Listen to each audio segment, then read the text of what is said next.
यहाँ खड़े होंगे, फोटो जाना चाहिए भंते जी के साथ। पीछे हो जाओ भाई साहब।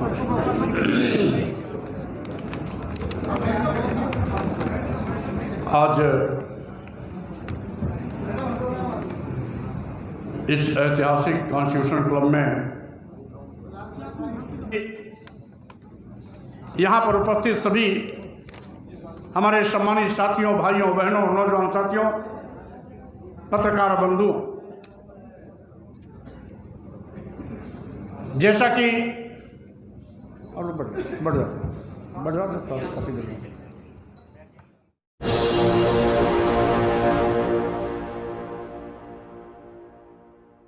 देर नहीं बोलने वाले हैं। क्या आप जो है ये समझते हैं कि वास्तव में वो कासाय वस्त्र धारण करने के अधिकारी हैं?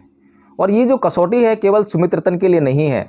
कहीं आप समझें कि मैं आज सुमित रतन के बारे में बात कर रहा हूँ तो ये कसौटी केवल सुमित रतन के लिए है, नहीं।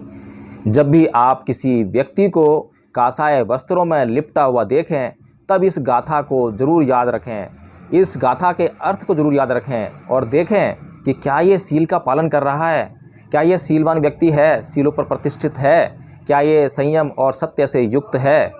अगर ऐसा हो तो आप निसंदेह उस व्यक्ति को आदर प्रस्तुत करें, उसका आदर करें, उसके लिए सभी ज़रूरत की चीज़ों को उसको प्रदान करें।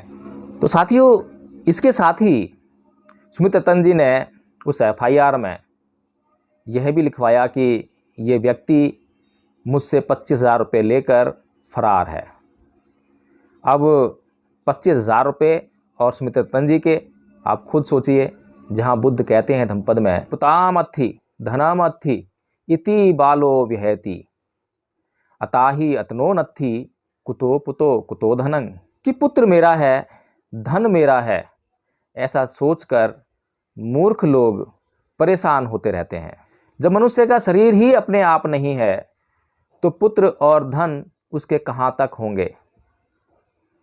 अगर सुमित रतन ने 25,000 रुपये किसी व्यक्ति को दिए भी और वह लेकर फरार हो गया तो उसके पीछे कैसा विलाप, कैसा रोना, कैसा पीटना। और FIR कराना कोई सन्यासियों वाला कार्य तो है नहीं।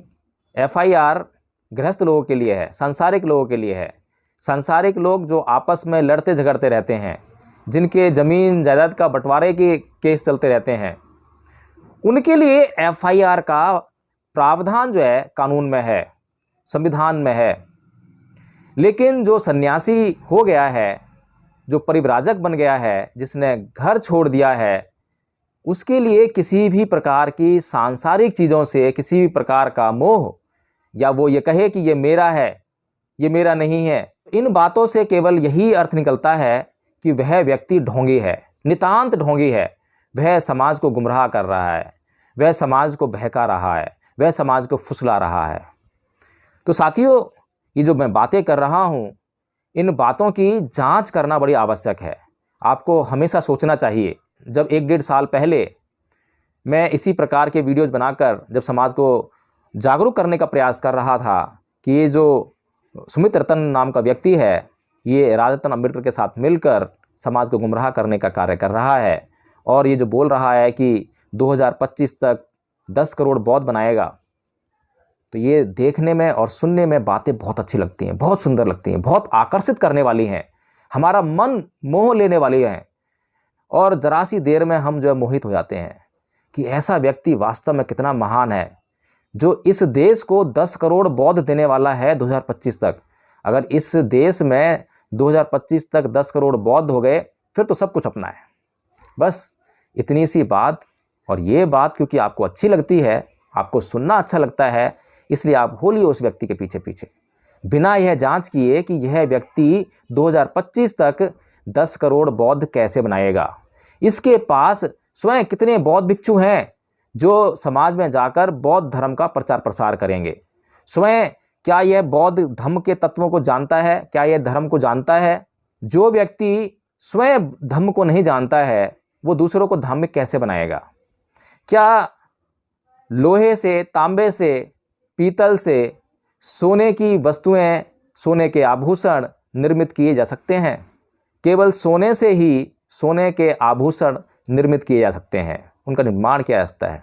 इसीलिए केवल एक धार्मिक व्यक्ति, एक विशुद्ध रूप से बौद्ध भिक्षु ही बौद्ध बना सकता है, लोगों को धम्म दे सकता है, लोगों को धार्मिक जीवन जीने के लिए प्रेरित कर सकता है।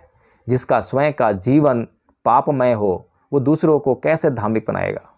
तथागत बुद्ध धम्पद में आगे कहते हैं कि याव जीवम पिचे बालो पंडितं पैरूपा सती नसो धम्मं विजानति दब्बी सुपरसंग यथा, कि यानी कि मूर्ख व्यक्ति विद्वान जनों की संगति में लाख रहे, कितना भी रहे, वो धम्म को, सधम्म को बिल्कुल भी नहीं जान सकता। उसी प्रकार से जिस प्रकार से दाल में पड़ी हुई जो कलछी होती है, चम्मच होती है, चमचा होता है, वो दाल के स्वाद को कभी नहीं जान पाती। इसी प्रकार भगवान बुद्ध आगे कहते हैं कि मुहूर्तमपि चे वीयु पंडितं पैरूपासति क्षिप्पं सो धम्मं विजानति जिह्वा सुपरसंग यथा, यानी कि यदि बुद्धिमान पुरुष, बुद्धिमान व्यक्ति एक मुहूर्त भर भी किसी पंडित की, किसी ज्ञानी की संगति में रहे तो वह धम्म को उसी प्रकार से जान लेता है जिस प्रकार जीभ दाल के स्वाद को जान लेती है। तो साथियों, इन बातों का यही अर्थ है कि ये जो सुमित्रतन जी हैं, लाख चाहें कितने भी फ़ोटो खिंचवाएं, बड़े बड़े लोगों के साथ में, विद्वान लोगों के साथ में फ़ोटो खिंचवाएं, लेकिन उससे क्या फ़र्क होने वाला है। फ़ोटो तो अगर सुमित्रतन जी विद्वान जन होते, धार्मिक होते, तो ये जो विद्वान लोग इनके साथ में सेल्फी खिंचवाते और अपनी सेल्फी खिंचवाकर सोशल मीडिया पर अपलोड करते कि देखिए आज हमारी भिक्खु सुमित्रतन जी से मुलाकात हुई, आज उनका सानिध्य हमें प्राप्त हुआ। लेकिन ये तो उल्टा हो रहा है, उल्टी गंगा बह रही है। जहाँ पर इन विद्वान जनों को भिक्खु सुमित्रतन के साथ में सेल्फी खिंचवानी चाहिए थी और सोशल मीडिया पर अपलोड करनी चाहिए थी, वहाँ पर तो सुमित्रतन जी इनके साथ में फ़ोटो खिंचवा रहे हैं, खिंचवाने के लिए उतावले हो रहे हैं, खिंचवाने के लिए धक्का मुक्की करने पर उतारू हो रहे हैं, खिंचवाने के लिए कुछ भी कर गुजरने के लिए तैयार हैं और उसको सोशल मीडिया पर अपलोड करते हैं। साथियों, ये आचरण आपको जांच करनी है इसकी। मेरे कहने में मत आ जाना, जय भीम प्रकाश कह रहा है तो सही ही होगा, ऐसा नहीं है, कभी भी मत करना। चाहे मैं बहुत लंबे अरसे तक केवल और केवल सत्य भाषण करूं, सत्य बोलूं और आपका विश्वास जीत लूं, उसके बाद भी हमेशा जागरूक रहना, क्योंकि बुद्ध के अष्टांग मार्ग का एक तत्व है सम्मा सती, जो ये कहता है कि हमेशा जागरूक रहें, हमेशा जांच करते रहें। कभी भी किसी बात को केवल इसलिए ना मानो कि कोई विद्वान जन कह रहा है, कि वह बहुत लंबे समय तक केवल सत्य ही बोलता आया है, इसलिए अपनी बुद्धि पर विश्वास करें। साथियों, आगे बुद्ध कहते हैं कि सेलो यथा एक घनो वाते नंग न समीरति एवं निंदा पसांसु न समिजयंती पंडिता, यानी कि जिस प्रकार से बहुत बड़े हवा का झोंका आए, आंधी आए, तूफान आए, लेकिन जो सेल पर्वत है वो अपने स्थान से कभी नहीं डिगता, उसी प्रकार से विद्वान जन कभी भी अपनी निंदा से विचलित नहीं होते, अपनी प्रशंसा से विचलित नहीं होते। उनके लिए निंदा और प्रशंसा का कोई महत्व नहीं है, वे हमेशा समता में स्थित रहते हैं। और सुमित्रतन जी, जरा सी किसी ने उनकी क्या निंदा कर दी, उसके बाद सोशल मीडिया पर आप बहुत से लोगों ने उनकी जो गालियां हैं, उनकी बौछार सुनी होगी, उनके क्रोध का प्रदर्शन देखा होगा। तो आप स्वयं निर्णय कीजिए। बुद्ध आपको मार्गदर्शन देने के लिए पर्याप्त आपको जो है गाथाएं बता रहे हैं धम्पद में। आप धम्पद का अध्ययन कीजिए और जांच कीजिए कि क्या हो रहा है, क्या होना चाहिए। इसके अलावा बुद्ध कहते हैं कि अक्कोधेन जिने कोधंग असाधुंग साधुना जिने जिने कदरियंग दानेन अलिक सच्चिवादनंग, यानी कि क्रोध को अक्रोध से जीतिए, असाधुता को यानी कि जो लोग दुष्ट होते हैं उनकी दुष्टता को भलाई से जीतिए, और जो कंजूसी है उसको दान देकर जीतिए। और जो झूठ है, झूठ बोलना है, झूठ बोलने की प्रवृत्ति है, उसको सच बोलकर जीतिए। अगर जीतना है तो इस प्रकार से जीतिए। अगर नीलम बौद्ध जी ने, राहुल नागपाल ने या कुछ लोगों ने सुमित रतन की कुछ निंदा कर दी थी, कुछ बुराई कर दी थी, और सुमित रतन जी को ये लगता था कि ये जो है गलत है, ये सही नहीं है, तो उनको क्या करना चाहिए था? उनको समाज को क्या देना चाहिए था? उनका व्यवहार किस प्रकार से होना चाहिए था? अगर वे वास्तव में भिक्खु होते तो वे सेल पर्वत की तरह अडिग रहते, अविचल रहते, वे उससे घबराते नहीं और संयम गहराता उनके अंदर, और उस गहराए हुए संयम से वे दुनिया का मन जीत लेते। और जिस प्रकार से बुद्ध के सामने भी बार बार ऐसी विपत्तियां आई हैं। एक बार चिंचाय नाम की जो महिला है, वो अपने पेट पर लकड़ियों का गट्ठर बांधकर बुद्ध के सामने प्रकट हो गई भरी सभा में, और वहाँ पर बुद्ध पर आरोप लगाया कि ये जो मेरा पेट निकल आया है, मैं जो गर्भवती हो गई हूँ, इसका कारण बुद्ध हैं। इतनी बड़ी बात, इतना बड़ा संकट बुद्ध के ऊपर आया था। बुद्ध जरा से भी विचलित नहीं हुए, बिल्कुल भी नहीं घबराए। केवल 2 बातें कहकर ही सच्चाई का पर्दाफाश, सच्चाई अपने आप सामने आ गई। बुद्ध बोले कि हे बहन, इस सच्चाई को या तो तुम जानती हो या मैं जानता हूँ। जैसे ही शब्द निकले, करुणामयी शब्द निकले, हे बहन, जहाँ पर कि चिंचा आरोप लगा रही है कि बुद्ध ने उनके प्रति ऐसा व्यभिचार किया है, वहीं पर बुद्ध उसे कह रहे हैं हे बहन। कितनी करुणा थी शब्दों में। उस चिंचा के प्रति भी करुणा थी, जो चिंचा उन पर आरोप लगाकर उनको समाज में अपमानित करने का प्रयास कर रही थी। तो सुमित रतन जी के ऊपर तो ऐसा कोई आरोप लगा भी नहीं, किसी के पास किसी आरोप का कोई प्रमाण भी नहीं था। सुमित रतन जी कैसे विचलित हो गए, और विचलित होकर कैसे क्रोध का प्रदर्शन करने लगे, कैसे गालियों की बौछार जो है वो सोशल मीडिया पर करने लगे, ये सोचने वाली बात है। तो सुमित रतन जी जीतना चाहते हैं लोगों को, किससे? क्रोध से, असंयम से। लेकिन बुद्ध कहते हैं सो सहसंग सहसेन संगामे मानुष जिने एकं चय जेय मतानंग सैवे संगाम जुतमो। यानी कि कोई व्यक्ति संग्राम में लाखों लोगों पर विजय हासिल कर ले, कोई फायदा नहीं है। लेकिन जो व्यक्ति अपने आप पर विजय हासिल कर ले, वो सभी संग्रामों में विजयी कहलाता है। उसके लिए कोई संग्राम बड़ा नहीं है, वो हर संग्राम को जीत सकता है। तो सुमित रतन जी के सामने भी एक संग्राम पैदा हुआ, एक युद्ध पैदा हुआ। उस युद्ध में अगर उन्होंने अपने ऊपर विजय हासिल की होती तो किसी को जीतने की आवश्यकता ही न रह जाती, सभी अपने आप से विजित हो जाते। जिस व्यक्ति ने अपने भीतर से राग, द्वेष और मोह को निकाल दिया हो, दुश्मनी के भाव को निकाल दिया हो, सबको मित्र समझने की ही प्रतिज्ञा की हो, तो क्या उसका कोई दुश्मन हो सकता है? अगर सुमित रतन जी के अंदर तनिक भी मैत्री का भाव होता तो कभी भी वो समाज के किसी भी व्यक्ति के प्रति कटुता का भाव लेकर ही नहीं आते। एफआईआर तो बहुत दूर की बात है। एफआईआर से क्या होना था, क्या नहीं होना था। और सुमित रतन जी किस बात से पीड़ित हैं?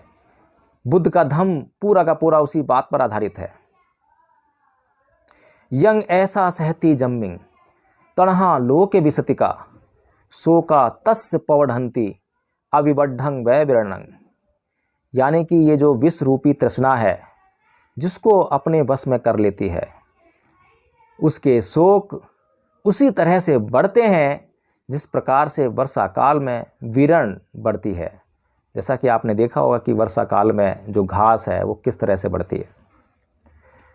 तो ये जो तृष्णा है, आप सुमित रतन जी के भीतर झांक कर देखिए क्या दिखाई देता है। क्या तृष्णाओं से भरा हुआ एक इंसान आपको दिखाई नहीं देता? कि लोग मेरी बात सुने, कि लोग मुझे बौद्ध भिक्षु कहें, कि लोग मेरा सत्कार करें, कि लोग मुझे धन दें, कि लोगों पर मैं राज करूं, कि मैं MLC बन जाऊं, कि मैं MP बन जाऊं, कि मैं अखिलेश जी की पार्टी से बन जाऊं, मैं अखिलेश जी के लिए ये काम करूं तो अखिलेश जी कल मुझे जो है राज्यसभा में भेज दें, स्वामी प्रसाद मौर्य जी के साथ में मिलकर समाज को अपने पक्ष में करने का काम करूं, ताकि कल जब मौका मिलेगा, जब अखिलेश जी की पार्टी जब सत्ता में आएगी, तब वहाँ से MLC बनेंगे, वहाँ से MP बनेंगे। तो जब MP और MLC बनने की बारी आए तो उसमें अखिलेश जी की कृपा मेरे ऊपर हो जाए। क्या इतनी सारी तृष्णाओं से भरा हुआ एक इंसान आपको दिखाई नहीं देता है? मैं फिर से आपको सतर्क कर रहा हूँ, जागरूक कर रहा हूँ कि कभी भी ना मान लीजिए कि जय भीम प्रकाश बोल रहा है इसलिए उसकी बात पर यकीन कर लीजिए। मैं केवल तथ्य प्रस्तुत कर रहा हूँ, रिपोर्टिंग कर रहा हूँ। हो सकता है कि इसमें मेरा अपना निजी स्वार्थ निहित हो सकता है कि जय भीम प्रकाश अपने स्वार्थ के लिए बोल रहा हो सकता है कि जय भीम प्रकाश के अंदर द्वेष हो। जय भीम प्रकाश एक गृहस्थ व्यक्ति है, जय भीम प्रकाश काषाय वस्त्रधारी नहीं है। जय भीम प्रकाश बुद्ध के मार्ग का अनुसरण करने का प्रयास गृहस्थ रहकर कर रहा है, तो उसके अंदर राग भी होगा, द्वेष भी होगा, मोह भी होगा, सारे तत्व होंगे। कम हो सकते हैं लेकिन विराजमान रहेंगे। हो सकता है कि मैं किसी न किसी राग से पीड़ित होकर, किसी द्वेष से पीड़ित होकर सुमित रतन जी के खिलाफ ये बातें कह रहा हूँ, इसलिए आपको सतर्क रहना है, जागरूक रहना है, आपको उसकी जांच करनी है, स्वयं देखना है। बहुत मौके मिलेंगे देखने के। ऐसा नहीं है कि एक व्यक्ति ने आज निर्णय लिया, उसे पता चला कि वो तो बहुत द्वेषी है, और जैसे ही पता लगा तो उसने निर्णय किया कि अब वह द्वेष नहीं करेगा, और अगले ही पल से उसके भीतर से द्वेष निकल गया। ऐसा नहीं है। ये जो राग है, द्वेष है, मोह है, ये शरीर का एक हिस्सा है, अभिन्न अंग है, आपके चित्त का अभिन्न अंग है। आपके चित्त जिसका निर्माण इतने सालों में हुआ है, अब तक जो आपने जीवन जिया है, उससे जितने विकार आपके भीतर पैदा हुए हैं, अगर उन विकारों को आपको निकाल बाहर करना है तो उसके लिए बहुत परिश्रम करना होगा, और इतना परिश्रम करने के बाद ही आप उन विकारों से मुक्त हो पाएंगे। तो इसलिए ऐसा नहीं है कि सुमित रतन जी के बारे में यह वीडियो अब बनाया जा रहा है। सुमित रतन जी ने इस वीडियो को देख लिया तो अब अगले ही क्षण से वे विकार मुक्त हो जाएंगे। विकार तो बने रहेंगे, प्रयास करेंगे तो भी उन्हें बहुत समय लगेगा। इसीलिए जांच कीजिए। तो अंत में जाते जाते एक बात कि भिक्खु को हमेशा क्या करना चाहिए, तो बुद्ध ने कहा है कि चखुना सवरो साधु, साधु सोते नंग सवरो, घाणेन सवरो साधु, साधु जिह्वाय सवरो, कायेन सवरो साधु, साधु वाचाय सवरो, मनसा सवरो साधु, साधु सबवत सवरो, सबवत समुतो भिक्खु सब दुखा पमुच्चति। यानी कि आँखों का सवर, जीभ का सवर, कान का सवर, नाक का सवर, यानी सवर मतलब संयम, इस काया का सवर संयम, मन का सवर संयम, ये जो सभी प्रकार के संयम हैं ये भिक्खु के अंदर होने चाहिए। इन सब का संयम एक भिक्खु के अंदर होना ही चाहिए। और जो भिक्खु इन सब का संयम रखता है, करता है, उसका पालन करता है, वो सभी प्रकार के दुखों से मुक्त हो जाता है। तो अंत में आप लोगों के लिए मेरे पास इतना ही, और आपसे अनुरोध है कि आप कृपया करके अगर सामाजिक कार्य कर रहे हैं तो अत्तदीपो भव, अपना मार्गदर्शन स्वयं करें, स्वयं जागरूक रहें, दूसरों की हमेशा जांच करते रहें, अपनी भी जांच करें और दूसरों की भी जांच करें। किसी भी व्यक्ति की बातों पर अनुसरण करने से पूर्व उसकी पूरी तरह से जांच कर लें। बुद्ध ने भी स्वयं यही कहा है कि केवल मेरी वाणी के आकर्षण में या मेरे किसी भी प्रकार के आकर्षण में आकर आप मेरी शरण ग्रहण मत करो।